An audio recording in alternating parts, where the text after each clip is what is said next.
Now we review 2018's Bloody Nun. Alright, ladies and gentlemen.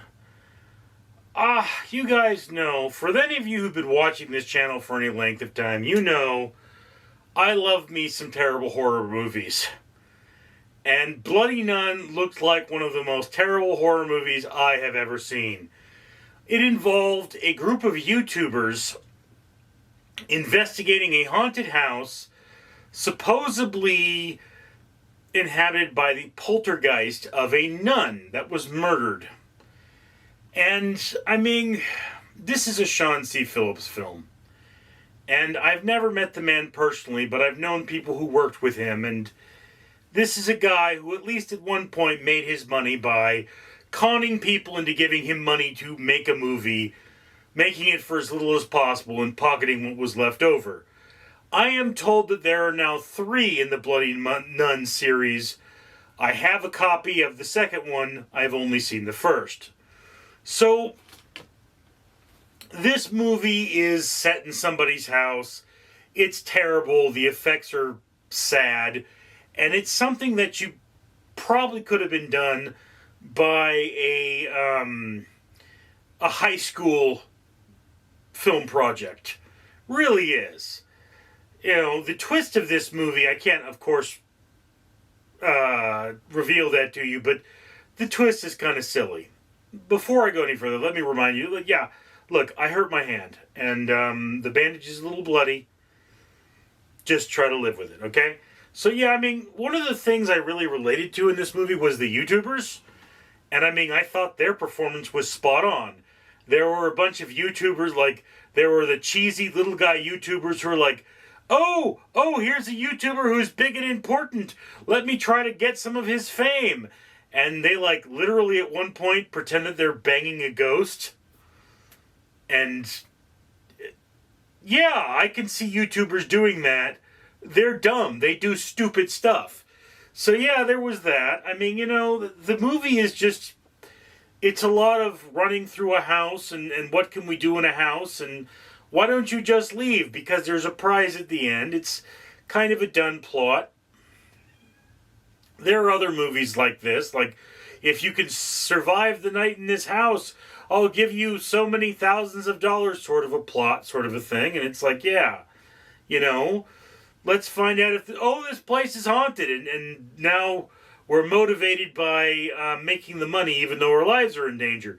So, yeah, I mean, look, The Bloody Nun was probably made to kind of get some of the fame from the film The Nun, which was made many years earlier. And this is kind of a mockbuster in a net that it involves an evil nun, kind of has that sort of evil nun vibe. There's not a lot you could say about this film. It's cheesy, it's low budget, the film quality is very poor. But, you know, this is reasonable run-of-the-mill backyard cinema. It's not great backyard cinema where somebody poured their heart and soul into it, but as a YouTuber, I could really relate to it. I mean, this film, you know, I mean, it's just like, why is the nun in a house? Why are they not in church? That's kind of like, why was the nun here? What's going on?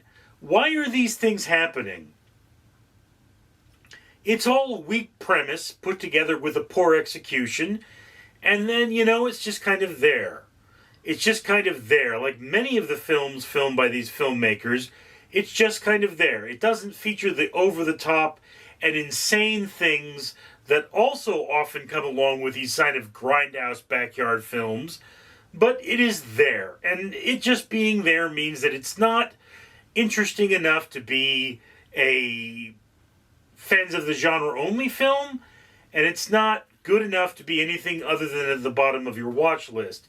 I mean, look, people who made The Bloody Nun are people who like to make films. And they will make films no matter what. They don't need to be paid for it. So the enjoyment quality of those films is really questionable. So The Bloody Nun, I got through it. It was reasonably paced. It just wasn't good. And I mean, if you want to see a cheeseball horror movie, The Bloody Nun is a reasonable choice.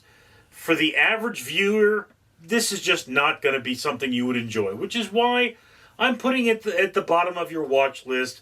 I would not say it's a very good film. For what it is, for what it was made with and the talent involved, I mean, good show, people. You're not professional filmmakers. But I mean, you know, definitely could have been better. Definitely could have been worse. Anyway, I'm Richard. Ladies, gentlemen, and human-type persons, I am Sergeant Duck, and I am tasking you with commenting on this video. You should also like and subscribe if you haven't already. Share this with your friends, and make a better, more disciplined world for you and for me. Dismissed!